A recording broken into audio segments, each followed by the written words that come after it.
প্রিয় শিক্ষার্থীরা, দশম শ্রেণীর ছাত্রীরা আমরা গতদিন ত্রয়োদশ অধ্যায়ের সমান্তর ধারা অধ্যায়টি করেছি। আজকে ত্রয়োদশ অধ্যায়ের গুণোত্তর ধারা নিয়ে আমরা আলোচনা করব। তার পূর্বে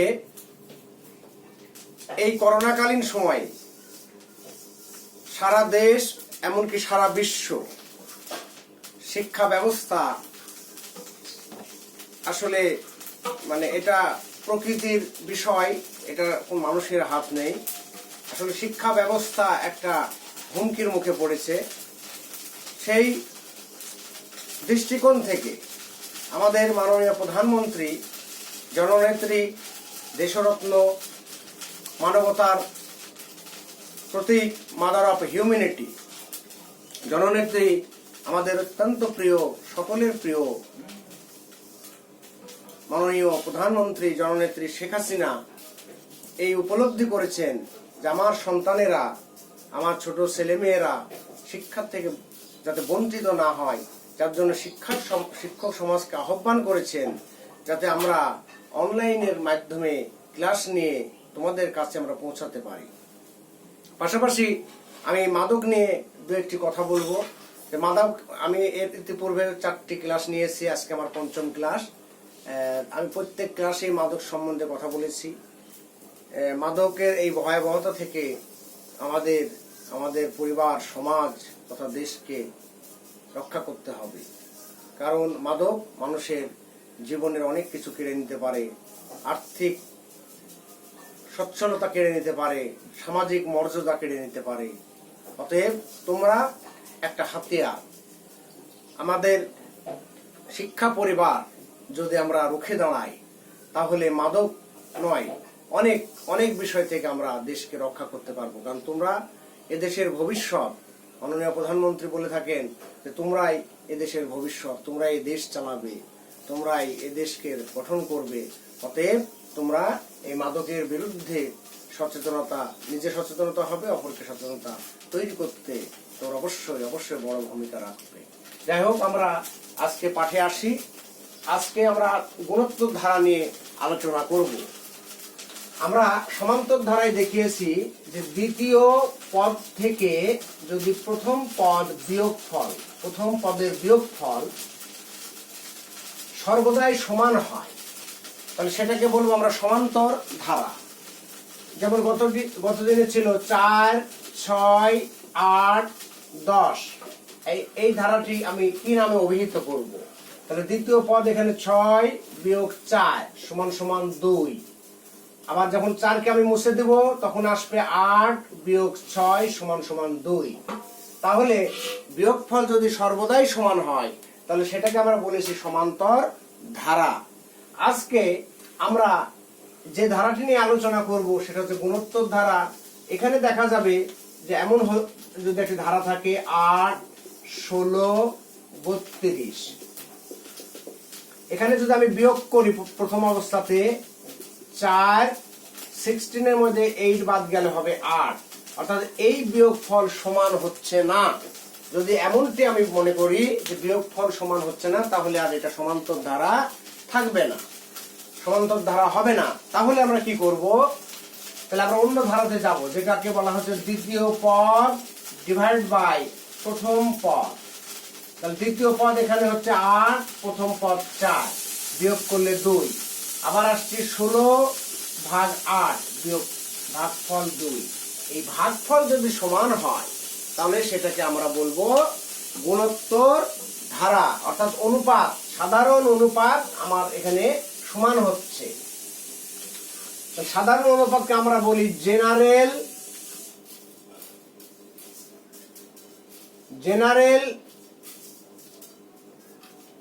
রেশিও। এই যে রেশিওর আর আমরা প্রতীকটি ব্যবহার করব সাধারণ অনুপাত। বলছি সাধারণ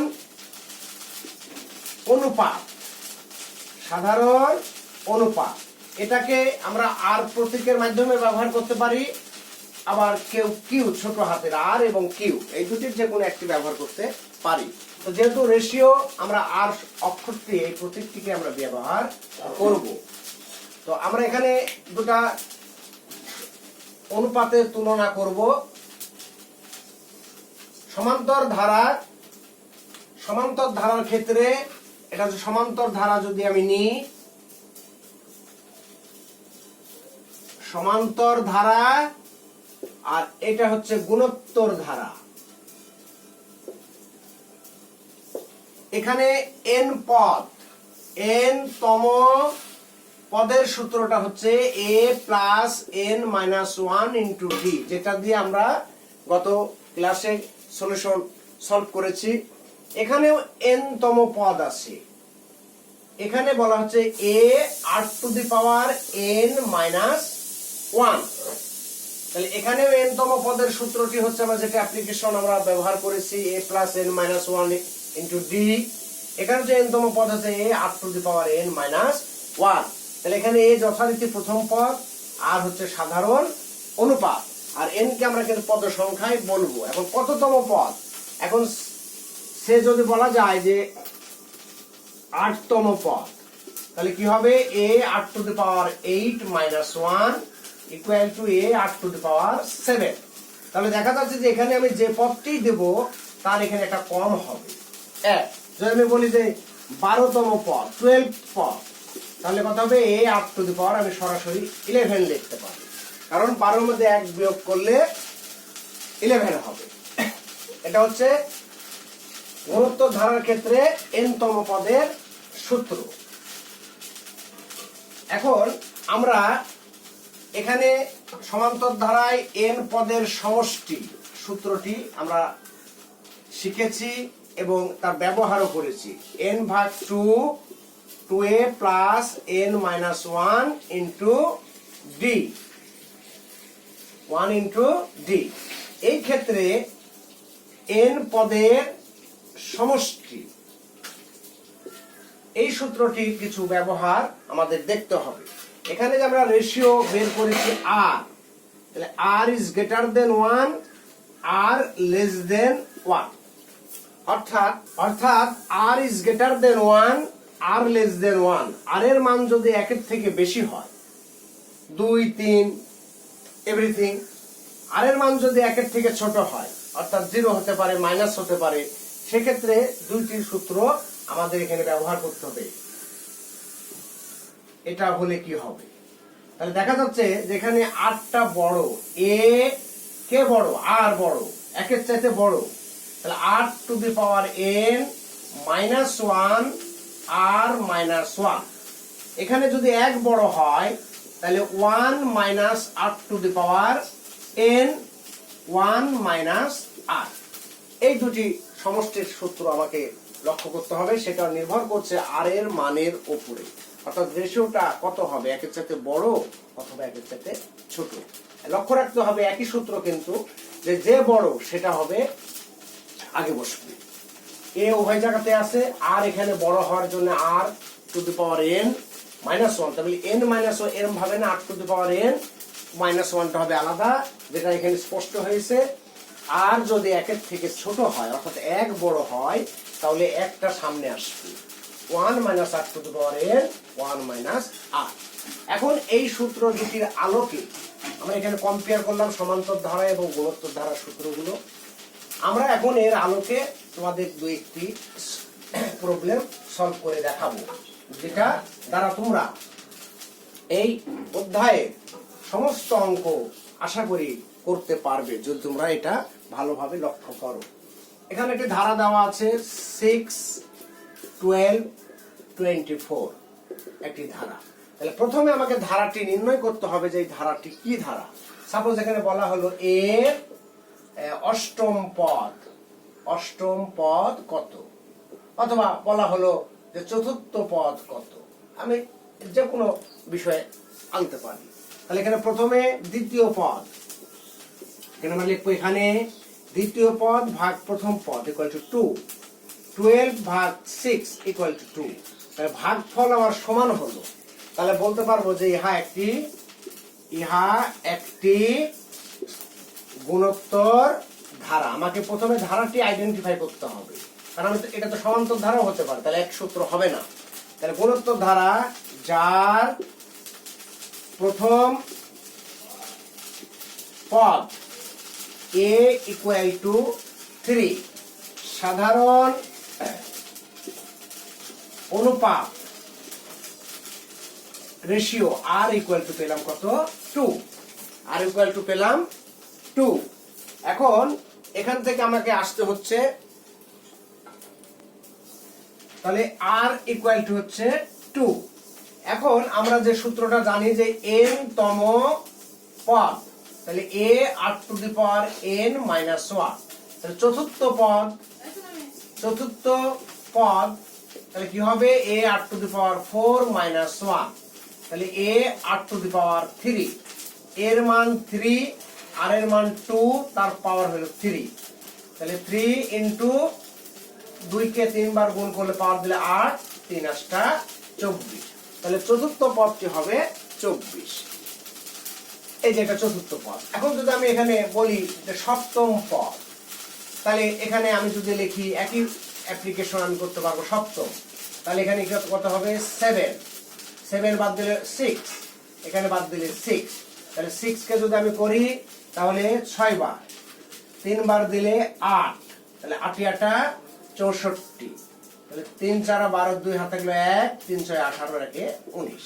তাহলে আমি চতুর্থ পদ করলাম, সপ্তম পদ করলাম, 17তম পদ করব, 20তম পদ করব, যে কোনো ধরনের সমস্যার আমি এই সূত্র ব্যবহার করে সমাধান করতে পারবো। আমরা সবাই পারবো যদি আমরা ভালোভাবে এটাকে লক্ষ্য করি। এখন এই ধারাটিকে বলা হচ্ছে যে এর কোন পদ, যদি এটাকে আমরা অন্যভাবে ব্যবহার করি, এর কোন পদ অর্থাৎ কততম পদ, এর কোন পদ বা কততম পদ, এই ধারার কোন পদ 1500। এখন আমরা এটাকে কিভাবে করব, তাহলে প্রথমে আমি ধারাটা দ্বিতীয় পদ ভাগ প্রথম পদ 2, দ্বিতীয় পদ ভাগ প্রথম পদ 2, তাহলে ভাগফল সমান, অর্থাৎ একটি গুণোত্তর ধারা যার প্রথম পদ a ইকুয়াল টু 3, সাধারণ অনুপাত r ইকুয়াল টু 2। এখন জিজ্ঞাসা করা হচ্ছে যে কোন পদ 1536, এটা আমার জানা নাই, তাহলে আমি এখানে কি করব, মনে করে নেব। মনে করি ধারার n তম পদ 1536। এখন n তম পদের আমরা যে সূত্রটা জানি, সেই সূত্রটা এমন, n তম পদের সূত্রটি হচ্ছে যে a r to the power n minus 1, তাহলে 1536, তাহলে